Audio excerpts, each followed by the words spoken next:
सलाम सभी को, जय मसीह की। हायर डेस्टिनी के बाइबल स्टडी सेशन में आप सभी का स्वागत है।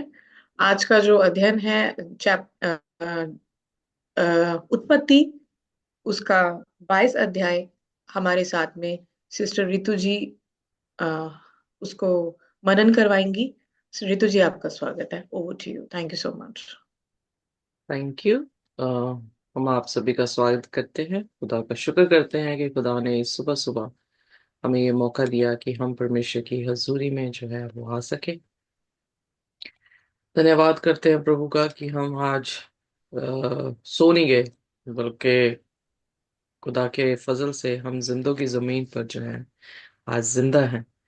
उसकी जी। इबादत कर सकते हैं, उसके वचन को सुन सकते हैं, आमीन उसके आमीन। वचन पे मनन करते हुए उसके साथ चल सकते हैं। सो क्या ही धन्य है वे पांव जो परमेश्वर के सुसमाचार को लेकर जाते हैं। सो खुदा का शुक्र है कि हम सभी जो हैं वो सही सलामती आज जो है दोबारा से खुदा के कलाम को सुनने और सुनाने के लिए जो है एकत्रित हुए हैं।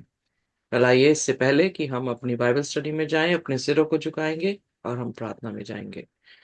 हमारे स्वर्गीय खुदावंद, हम आपके निहायती शुक्रगुजार हैं, धन्यवाद करते हैं प्रभु आपके इस प्यार के लिए जो आपने हमारे साथ किया। हम मर नहीं गए क्योंकि आप हमारे लिए मर चुके हैं खुदावंद। हम तबाह नहीं हुए क्योंकि खुदावंद आपने वो तबाही क्रूस पर हमारे लिए ली है, और हमारा सिर आपके सामने झुकता है, आपको नमन करता है, आपकी आराधना करता है खुदावंद।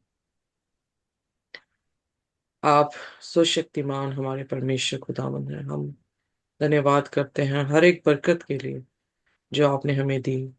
तन पे कपड़ा, खाने के लिए सब कुछ हमारे घर में है, और हमारे सिरों के ऊपर छत है।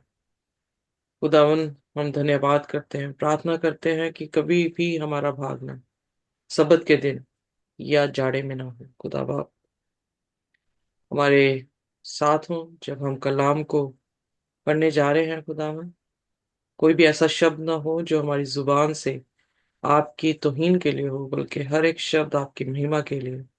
आप ऊंचे उठाए जाएं और हम जो है खुदावन नीचे होते जाएं। आप बढ़ते जाएं, हम कम होते जाएं खुदावन। प्रभु, आप बोलें ताकि हम सुन सकें। हमें आशीष दें। इस प्रार्थना को यीशु के नाम से मांगते हैं। आमीन। आमीन। सो आइए आप। देखिए, ऑलरेडी उत्पत्ति उसका 21 वचन जो है वो देख चुके हैं कि परमेश्वर ने जो है इसहाक के जन्म की बात की, और हगार को प्रॉमिस वाले बच्चे से जो है वो अलग किया। उसने जो है अहमियत दी शादी को, और शादी से हुई संतान को, जिससे प्रभु यीशु मसीह का जो है वो आना हो सके। और फिर उसके बाद इब्राहिम की गलती कि उसने सारा को अपनी बहन कहा, और फिर बाइबल बताती है कि परमेश्वर वहां पे इंटरवीन हुए ताकि किसी भी तरह से जो वाचा खुदा ने उसके साथ बांधी है उसमें कोई भी जो है अड़चन ना आ सके। आइए देखिए उत्पत्ति उसका 22, जिसमें हम देखते हैं कि उनके घर में जो खुदा ने 75 ईयर्स में जब वो थे तब से वाचा बांधी थी, आज 100 वर्ष के हुए अब्राहम, और खुदा ने उस वाचा को जो है कंप्लीट किया। सो उसके पहले वचन से जो है हम पढ़ना शुरू करेंगे। सिस्टर सिमरन जो है हमारे साथ हैं, जो हिंदी में पढ़ेंगे, और हम उनका भी स्वागत करते हैं। जी सिस्टर सिमरन, प्लीज। उत्पत्ति उसका 22 और उसका पहला वचन। जी। इन बातों के पश्चात ऐसा हुआ कि परमेश्वर ने अब्राहम से ये कहकर उसकी परीक्षा की, हे अब्राहम। उसने कहा, देख मैं यहाँ हूँ। ओके। सो यहाँ पर जो है इसहाक का जन्म हो चुका है, जो कि हमने 21 अध्याय में देख लिया था। और वो अब पला है उसी परिवार में, और इब्राहिम की ये वो संतान है जिसके साथ खुदा ने वाचा बांधी थी। अब एक समय आया है कि परमेश्वर ने जो है उससे एक चीज जो है वो कहने के लिए आवाज दी। जब उसने कहा कि हेयर आई एम, तो ये फ्रेज जो है हम बार बार देखेंगे। इवन सैमुअल की पुस्तक में भी हमने देखा कि सैमुअल से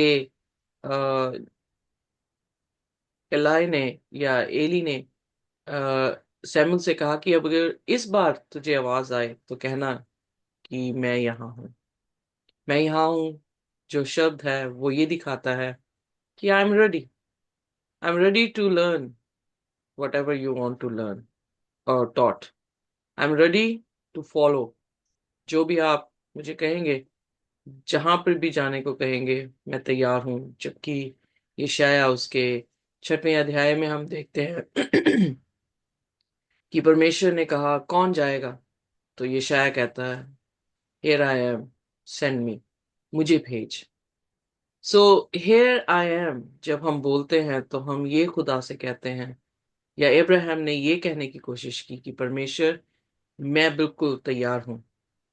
आज कौन सा सबक सीखना है मैं सीखूंगा, आज कहाँ मुझे जाना है मैं जाऊंगा। जब उसने इस तरह से कहा तो दूसरे वचन में आइए देखिए परमेश्वर ने उससे क्या कहा।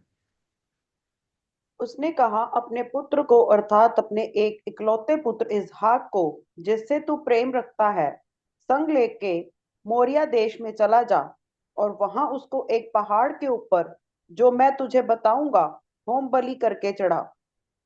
वेल, शुरू में ही पहले वचन में ही कह दिया गया कि गॉड टेस्टेड अब्राहम। परमेश्वर का जो है वो टेस्ट था।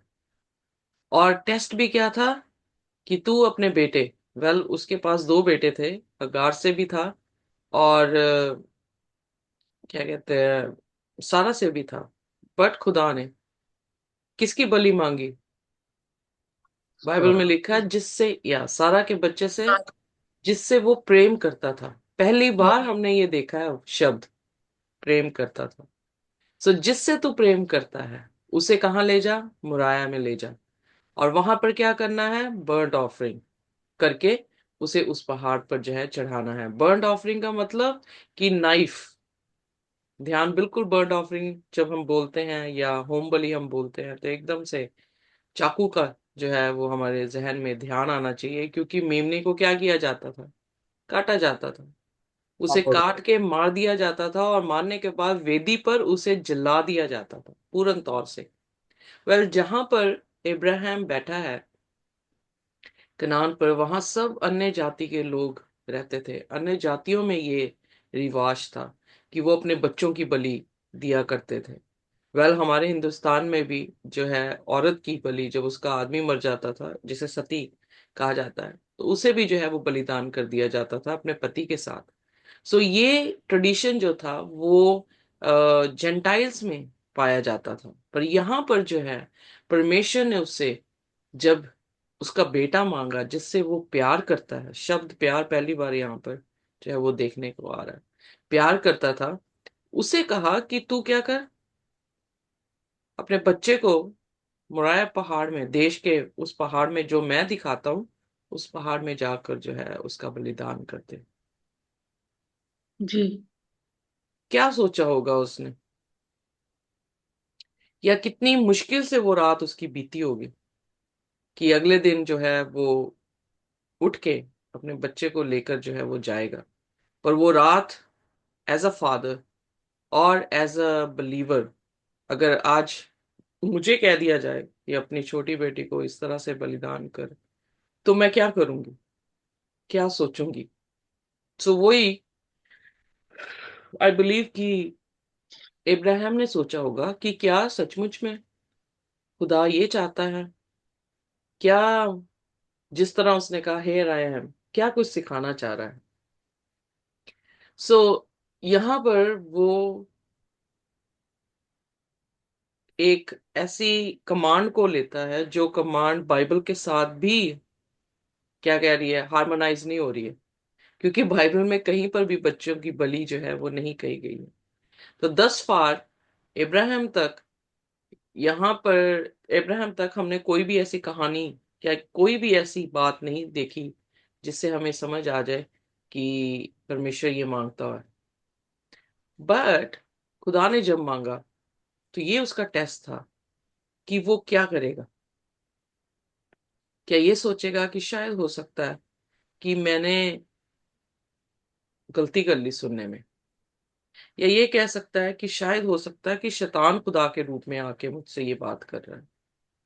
क्या वो उसकी आवाज को समझता था या उसको पहचानता था? ऑफ कोर्स वो खुदा की आवाज को पहचानता था, क्योंकि हमने देखा खुदा कितनी बार उसके सामने जो है वो आया है। अब यहाँ पर खुदा ने ऐसी चीज उससे मांग ली जो 25 साल तक वो वेट कर रहा था, और बुढ़ापे में जी खुदा ने जो है वो बच्चा दिया था, जी जी जी। और इसलिए उस बच्चे के प्रति प्रेम भी बहुत था माता पिता का। तो ये बात जो थी वाकई बहुत ही मुश्किल थी इस टाइम पर, कि अब वो बुढ़ापे में है, उसका बच्चा जवान हो रहा है, और वो उस बच्चे की जो है खुदा उससे कह रहा है कि बलि चढ़ा दे। पर देखते हैं कि इब्राहिम ने जो है वो क्या किया। आइए तीसरे वचन में। अतः अब्राहम सवेरे तड़के उठा और अपने गधे पर काठी कसकर अपने दो सेवक और अपने पुत्र इसहाक को संग लिया और होम बलि के लिए लकड़ी चीर ली। तब निकलकर उस स्थान की ओर चला जिसकी चर्चा परमेश्वर ने उससे की थी। ओके, सो इब्राहिम ने, यहाँ पे जिक्र नहीं आया कि सारा से पूछा कि क्या मैं ऐसे कर सकता हूँ तेरे बेटे के साथ। यू नो, इब्राहिम ने किसी से नहीं पूछा। कई बार ऐसा होता है कि खुदा हमें आदेश करता है, हम पूछते फिरते होते हैं लोगों से, मैं करूं कि ना करूं, मैं ऐसा कहूं कि ना कहूं, मैं ऐसा करूं ना करूं। खुदा आपसे कोई बलिदान मांग रहा होता है तो हम लोगों से पूछ रहे होते हैं, और लोगों से ये आश्वासन मांगने होते हैं कि अफर्म करते हैं या कंफर्म कर रहे होते हैं कि एम आई राइट। पर यहाँ पर इब्राहिम ने किसी से कंफर्मेशन नहीं मांगी, किसी से अफर्म नहीं करवाया कि वो जो सुन रहा था क्या खुदा ही था, क्या खुदा ऐसे मांग सकता है, क्या खुदा। बड़े प्रश्न उठ सकते थे। पर वो सुबह सुबह उठा, उसने अपनी तैयारी कस ली। रात को जब वो सो रहा था या जैसे भी उसने रात काटी होगी, उसने अपना डिसीजन बना लिया कि आई विल गो। हर बार वो गिरा, हम देखते आ रहे हैं। अब ये जो टेस्ट था उसमें देखना था कि अभी तक भी उसका विश्वास जो है वो पूर्ण हुआ कि नहीं हुआ। और विश्वास से इंसान जो है वो धर्मी ठहराया जाता है। उसने अपने गधे पर तैयारी कसी, अपनी काठ रखी, और अपने दो बंदे लिए, उसने सर्वेंट्स लिए, और साथ में इसहाक को लिया, और वो चल दिया। कहाँ चल दिया?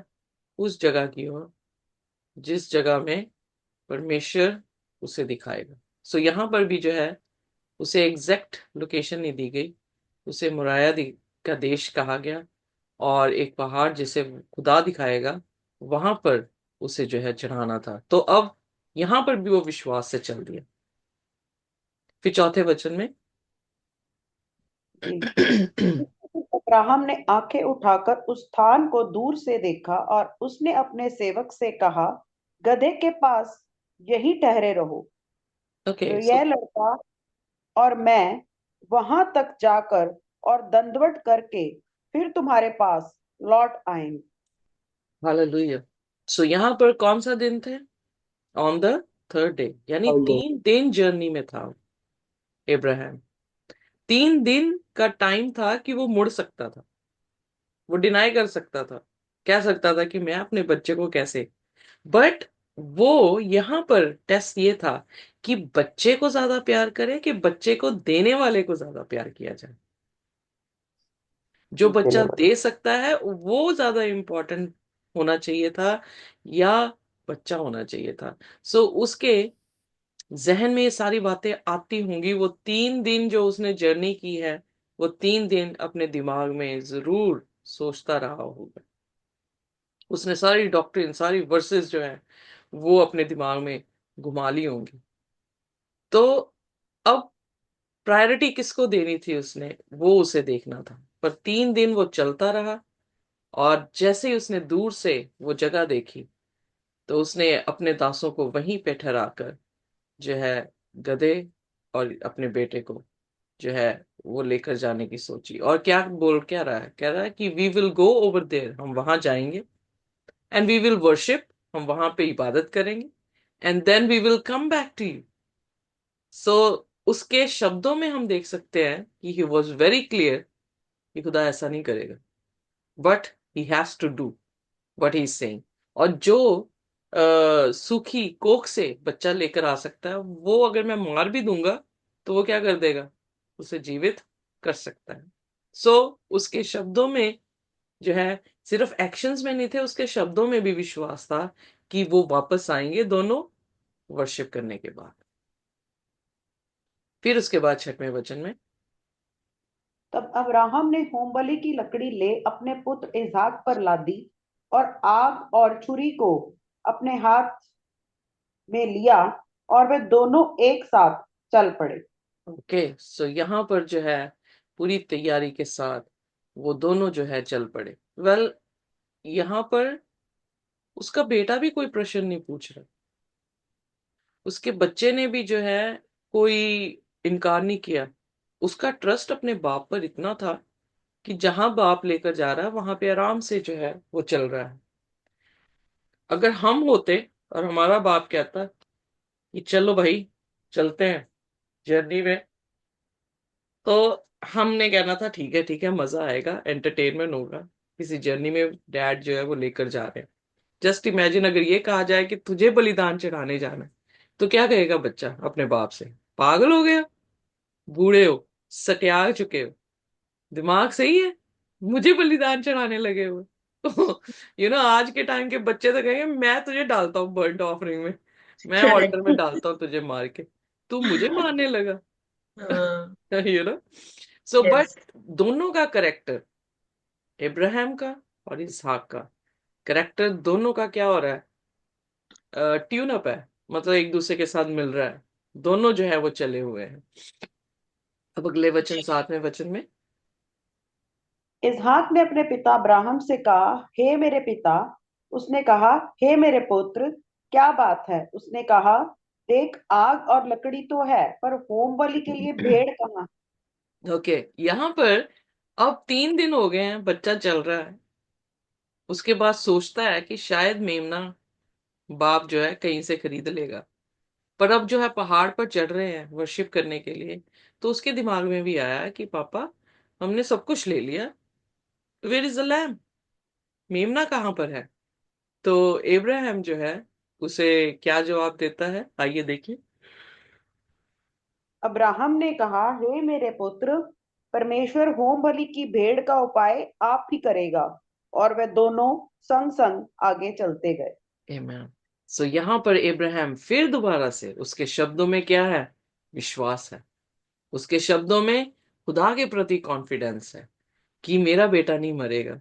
सो खुदा क्या करेगा, होम बलि के लिए मेमना हमें मुहैया करेगा. और बाइबल में लिखा, two of them walk on together. जब तक हम एग्री नहीं होते, हम कभी भी इकट्ठे नहीं चल सकते. हम एग्री हैं तभी हम बाइबल स्टडी कर रहे हैं, जो एग्री नहीं है वो बाइबल स्टडी में नहीं है.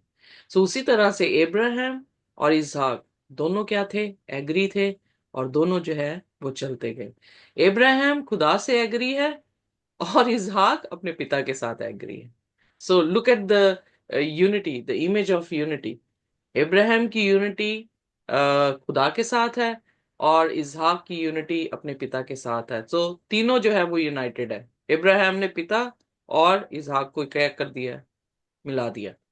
सो यहाँ पर यीशु मसीह जो है हमें ये सिखाने की जरूरत समझ रहे हैं कि जब तक हम अपने टेस्ट्स में पास नहीं होते, तब तक हम जो है वो धर्मी नहीं ठहरते. यानी सबक देते हैं, हम प्रभु यीशु मसीह के अनुग्रह से बचाए जरूर जाते हैं, पर फिर अपने ही कामों से हमारी जजमेंट होती है. सो हमारे काम हमारे विश्वास के अनुसार है या नहीं है, ये मायने रखते हैं. ये हमारा टेस्ट है हमारे जीवन में. और जैसे जैसे हम टेस्ट को पास करते जाते हैं, वैसे वैसे हम मैच्योर होते जाते हैं. अगर दानियल अपने पहले कदम में राजा के मेज के खाने को इनकार ना करता, तो मेरे ख्याल से वो उस मूर्ति के सामने भी सिर झुका देते. पर जब उन्होंने पहला इनकार किया, तो दूसरा इनकार करने के लिए उनको ज्यादा तकलीफ नहीं हुई. उसी तरह से जैसे जैसे खुदा का कलाम हम तक पहुंचता है, वैसे वैसे हम अपने आप को ढालते जाएं, हम अपने आप को बनाते जाएं। तो उस समय जब हमारी परीक्षा का समय होगा, तो हम दृढ़ रहेंगे अपने विश्वास में, अपने कर्म में, और हम कभी भी शेक जो है वो नहीं होंगे। इब्राहिम के साथ भी ऐसा हुआ, बेशक गिरता गया, यीशु उठाता गया, पर अब ये समय आ गया कि ब्यूटीफुली एक्सप्लेन किया गया कि उसने अपनी सोच का, अपनी समझ का सहारा नहीं लिया।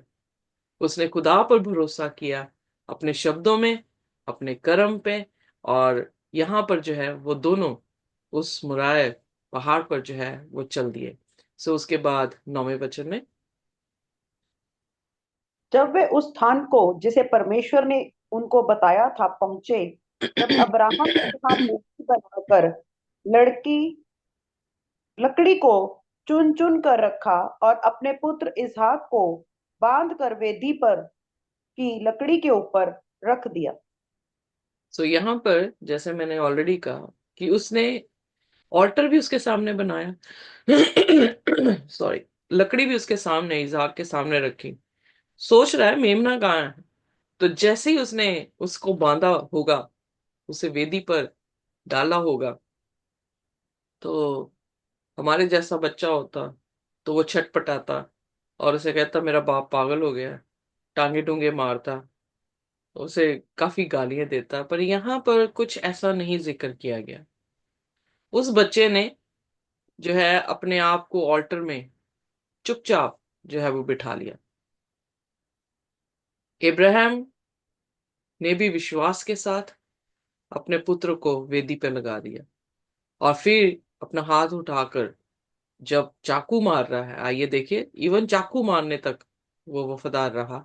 10वें वचन में, फिर अब्राहम ने हाथ बढ़ाकर छुरी को ले लिया, अपने पुत्र को बलि छुरी को ले लिया और अपने पुत्र को बलि करे।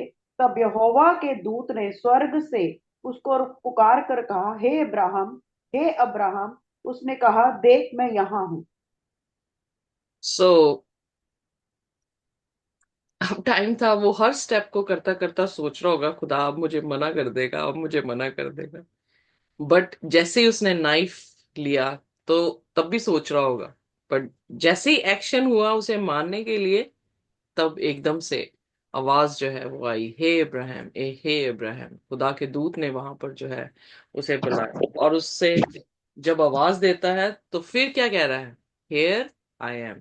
यानी वही फ्रेज कि I am here, I am ready to listen you, I am ready to learn, I am ready to follow you. So फिर उसके बाद 12वें वचन में क्या कहा, उसने उसने कहा, उस लड़के पर हाथ मत बढ़ा और ना उससे कुछ कर, क्योंकि तूने जो मुझसे अपने पुत्र वरन अपने इकलौते पुत्र को भी नहीं रख छोड़ा। इससे मैं अब जान गया हूं कि तू परमेश्वर का भय मानता है।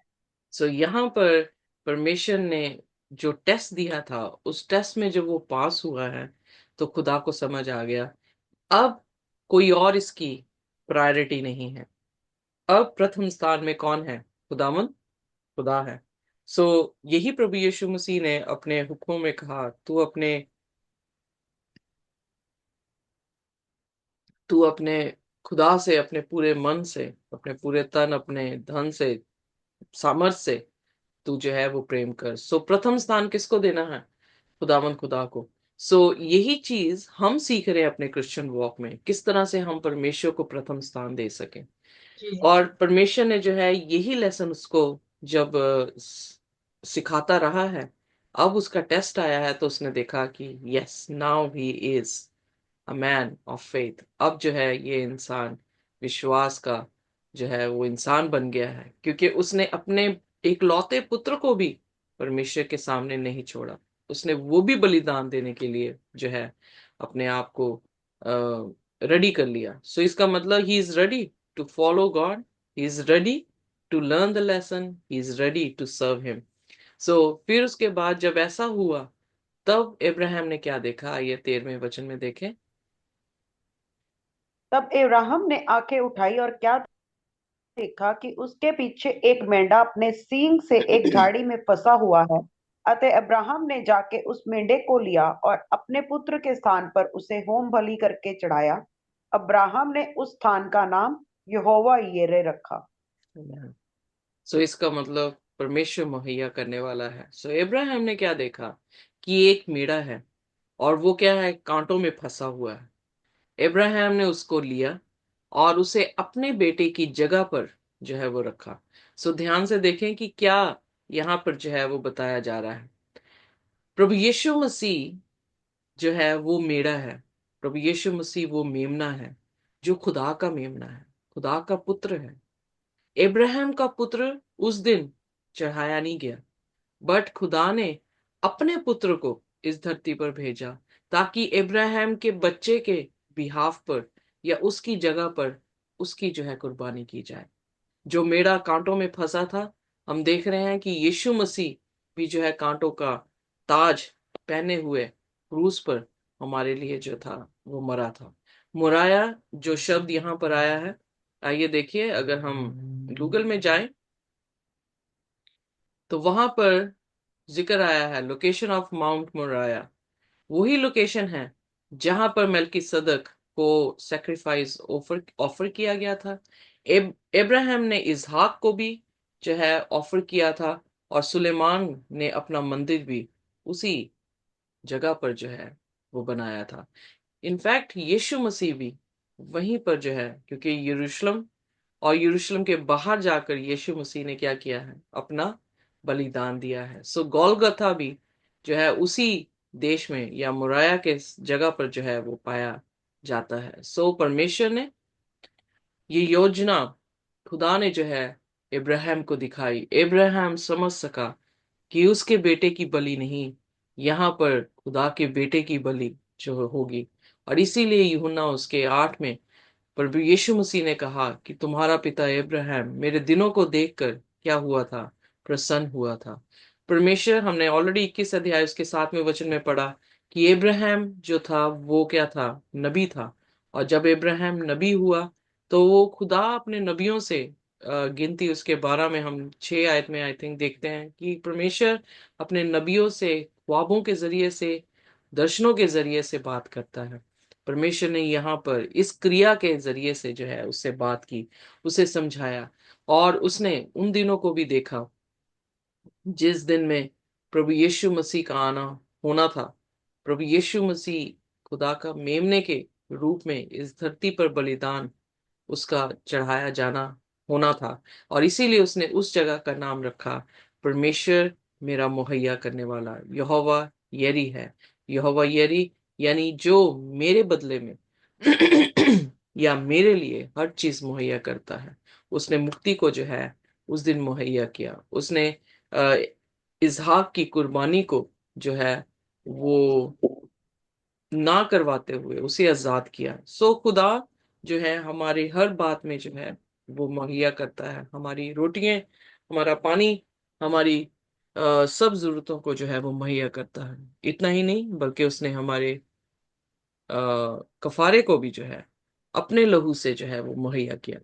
वो किसी के बच्चे के लिए या चाइल्ड सेक्रीफाइस से खुश नहीं होता। वेल, बाइबल में लिखा वो किसी भी होम बलि से खुश नहीं होता है।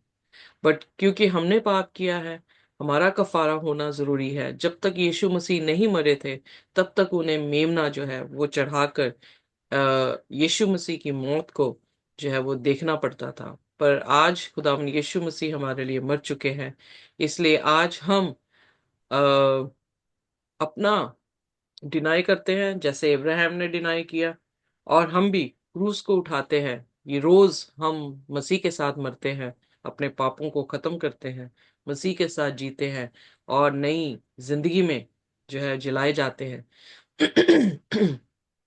ताकि हम यीशु मसीह के पीछे पीछे चलें और एक दिन इतने पवित्र हो जाएं कि उस दिन हम स्वर्ग की बादशाहत में खुदा के साथ उठा लिए जाएं। तो यहाँ पर खुदा हमारी निजात मुहैया करता है, सबसे बड़ी बात यह है। और खुदा ने उसको भी निजात दी, इसहाक को, इब्राहिम को। और खुदा ने जो है उन्हें बरकत दी, इब्राहिम के शब्दों को पूरा किया जो उसने अपने दास से कहा था, हम वर्शिप करके दोबारा जो है वो वापस आएंगे। फिर उसके बाद 15वें वचन में आइए देखें।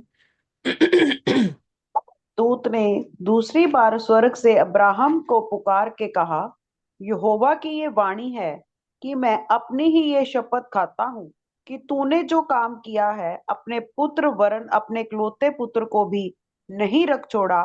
इस कारण मैं निश्चय तुझे आशीष दूंगा और निश्चय तेरे वंश को आकाश के तारागण और समुद्र के तीर के बालू के किनकों के समान अनगिनत करूंगा, और तेरा वंश अपने शत्रुओं के नगरों का अधिकारी होगा। सो यहाँ पर जब उसने ना इब्राहिम ने खुदा के साथ वफादारी की, और खुदा की वफादारी इब्राहिम की संतानों के you know generation after generation, उसकी संतान के बीच में जो है उसकी मेहरबानी, खुदा की मेहरबानी जो है वो बनी रही। जब हम खुदा के साथ पवित्रताई करते हैं तो यकीन जानिए, खुदा हमारे साथ अगर वायदा कर रहा है तो वो वायदा क्या होगा, हमारी जनरेशन में भी जो है खुदा उसको जो है वो पूरा करेगा। अपने विश्वास को कभी नहीं खत्म करना, अपनी दुआओं को कभी नहीं छोड़ना, विश्वास के साथ दुआएं अपने परिवार के लिए करते रहें। और खुदा यकीनन है कि जो इब्राहिम की आशीष इब्राहिम को आशीष थी, वही इब्राहिम की आशीष आज हमें भी देता है। और उसके बाद उसने जैसे ही, जब वो 75 ईयर्स ओल्ड था, खुदा ने तब भी वही बात कही। अब जो है वही चीज बार बार रिपीट कर रहा है खुदा, कि वो उसकी संतान को सितारों की मानिंद, आसमान के सितारों की मानिंद और रेत के कंकरों की मानिंद जो है वो बनाएगा, और दुश्मनों के ऊपर जो है वो हुकूमत करेंगे। यानी जिस जगह पे वो खड़े हैं वो जेंटाइल्स है, और उनके ऊपर जो है खुदा उन्हें फतहमंद करेगा। फिर उसके बाद 18वें वचन में, और पृथ्वी की सारी जातियां अपने को तेरे वंश के कारण धन्य मानेंगी, क्योंकि तूने मेरी बात मानी है। तब अब्राहम अपने सेवकों के पास लौट आया, और वह सब बेशर्बा को संग संग गए, और अब्राहम बेशर्बा में रहता रहा। ओके, सो बीरशेबा जो शब्द है यहाँ पर हम देखते हैं एवरलास्टिंग गॉड। वो उसकी शरण में जो है वो रहता गया। परमेश्वर ने उसे कहा कि तेरी संतान से सारी दुनिया जो है वो आशीष पाएगी। और वो जान चुका था कि खुदा का मेमना उसके परिवार से जो है वो आएगा। जब हम मत्ती उसके 1 अध्याय में पढ़ते हैं तो वहां पर साफ लिखा है कि दाऊद की संतान प्रभु यीशु मसीह हुए। और दाऊद किससे आया था? इब्राहिम की संतान था। इसलिए परमेश्वर ने अपने वाचा को या अपने वचन को पूरा किया जब यीशु मसीह को इस धरती पर जो है वो पैदा किया। उसके जरिए से आज सारी दुनिया जो है वो क्या पाती है? आशीष को जो है वो पाती है। बिकॉज क्यों? क्योंकि इब्राहिम ने, एक पिता ने जो है वो खुदा की आवाज को सुना था। जबकि हमारे बाप आदम ने उसकी आवाज को नहीं सुना तो पाप आया, उसी तरह से एक व्यक्ति ने खुदा की आवाज को सुना तो यीशु आए। जो यीशु को सुनता है वो निजात को कैसे जो है वो उससे जो है अलग रह सकता है। यीशु मसीह के जरिए से पूरी दुनिया जो है वो कफारे को जो है वो पा सकी। ये बरकत थी जो खुदा ने इब्राहिम से वायदे किए थे, और इब्राहिम के वायदे हमारी ही सामने जो है उसको पूरा करता हुआ हम देख सकते हैं। हमारा इस कहानी से हम ये सीखते हैं कि खुदा हमारा मेहरबान परमेश्वर है, हमारा मुहैया करने वाला है, हमारी एवरलास्टिंग जो है कवनेंट के साथ हमें बांधता है। हम क्यों ना उस पर विश्वास करें, क्यों ना उसके सामने अपने सिरों को झुकाते रहें, ताकि हम उसकी इबादत करते रहें, वो हमारा परमेश्वर रहे और हम उसके लोग रहें। जब हम 20 वचन में जाते हैं तो वहां पर जिक्र आता है कि रेबेका जो है, जो कि इसहाक की पत्नी आगे आने वाले टाइम में बनेगी, उसकी जेनेalogy थोड़ी सी बताई है। आइए देखिए 20 वचन से। इन बातों के पश्चात ऐसे हुआ कि अब्राहम को यह संदेश मिला, मिल्का के तेरे भाई नाहोर से संतान उत्पन्न हुई है। पढ़ते मिल्का जाइए। के पुत्र मिल्का के पुत्र तो ये हुए, अर्थात उसका जेठा ऊस और ऊस का भाई बूज और कमूएल जो आराम का पिता हुआ, फिर कसेदा, हजो, पिलदाश, यिदलाप और बतूल, इन 8 को मिल्का ने अब्राहम के भाई नाहोर के द्वारा जन्म दिया और बतूल से रिबका उत्पन्न हुई। फिर नाहोर के रूमा नामक एक रखैल भी थी, जिससे तबे, गहम, तहश और माका उत्पन्न हुआ। तो यहाँ पर रिबेका का भी जन्म जो है हम देखते हैं कि उसी के परिवार में, उसी के कुटुंब में जो है वो हुआ। और फिर आगे हम जब अगला अध्याय पढ़ेंगे तो हम देखेंगे कि किस तरह से जो है सारा का सोना हुआ, और किस तरह से जो है फिर आगे कहानी जो है वो बढ़ती है। बट हम ये देखते हैं कि परमेश्वर की योजना जो थी इसहाक के लिए और इब्राहिम के लिए और हम सब के लिए, खुदा ने योजना बनाकर रखी है। सिर्फ हमें खुदा के साथ वफादार होना है, हमें खुदा की आवाज को सुनना है। हम हमेशा तैयार रहें कि खुदा कैसे, क्या सिखाता है हम सीखेंगे, कहाँ जाने को कहता है हम जाएंगे। तो जब हम वफादारी से परमेश्वर की इबादत करते हैं तो परमेश्वर हमारा क्या बन जाता है, मुहैया करने वाला बन जाता है। किस चीज की कमी होगी, कह रहा मैंने शेरों के बच्चों को भूखे देखा है, पर मैंने कभी भी खुदा के तालिबों को या उसको मानने वालों को भीख मांगते हुए नहीं देखा है। वाई? क्योंकि खुदा उनका क्या है, मुहैया करने वाला है। आइए अपने सिरों को झुकाएं उस परमेश्वर के लिए जो परमेश्वर मुहैया करने वाला है, और कोई भी जन जो है हमारे लिए प्रार्थना कर सकता है। हम प्रार्थना करें। धन्यवाद सेनाओं के यहोवा, खुदावंद बाप, हम आपका धन्यवाद करते हैं। धन्यवाद खुदा आपकी हर एक आशीषों के लिए, आपके कलाम के लिए, आपके वचन के लिए, जो कभी खुदावंद बाप हम जितना भी खुदा से सुने, वो कभी भी खुदा हमारा मन खुदावंद बाप ये करता है कि हम और तेरे वचन को लेते चले जाए खुदा, क्योंकि तेरे वचन में सत्य है, गहराई है, और तेरा वचन जो यीशु है खुदा, वो हमसे बात करता है, तेरा वचन उसकी गवाही देता है। खुदावंद बाप, अब्राहम के वंश के द्वारा पृथ्वी के सारे कुल आशीष पाएंगे, भविष्यवाणी हो चुकी जब हम देखते हैं वैसा ही हुआ। उद्धार यीशु मसीह के द्वारा, अब्राहम की संतान, दाऊद की संतान यीशु मसीह के द्वारा ये उद्धार आया खुदा, हम देखते हैं। हम तेरी महिमा करते हैं, नजात दहिंदा खुदावन यीशु। हम तेरे कितने खुदावन बाप मेहरबान हो जाए वो कम है खुदा, क्योंकि तू, तेरा अनुग्रह हमारे लिए काफी है खुदावन बाप। हम तुझे सिर्फ और सिर्फ धन्यवाद कह सकते खुदा, और तेरे नाम की महिमा हम सदा कर सकते खुदावन बाप। हम तेरे अनुग्रह को कभी ना भूले खुदावन बाप। पौलुस भी कहता है खुदा कि हम कर्मों के द्वारा नहीं बचाए गए, परंतु अनुग्रह ही के द्वारा हमारा उद्धार हुआ है और हम बचाए गए हैं। आज जब हम देखते खुदा, अब्राहम बिना कुछ सोचे खुदा तेरे कार्य पे निकल गया जो तूने कहा था, और खुदावन बाप अब्राहम का विश्वास कर्म के साथ मिला और वो उससे तेरा मित्र कहलाया गया परमेश्वर खुदा। आज हम सिर्फ विश्वास के साथ बैठने वाले ना बने, बल्कि उसे एग्जीक्यूट करने वाले भी बने। जो तूने कहा है खुदा हम उस पे चले, तो हम खुदावन बाप धर्मी कहलाए जाएंगे खुदावन बाप। विश्वास बिना कार्य खुदा अपने स्वभाव में मरा हुआ है। हमें कार्य करना जरूरी है खुदा, जो तेरे राज्य के लिए है, कि हम और रूहों को तेरे बारे में बताए। तो ऐसा हमें बना शिष्य जी को और ब्लेस कर खुदा।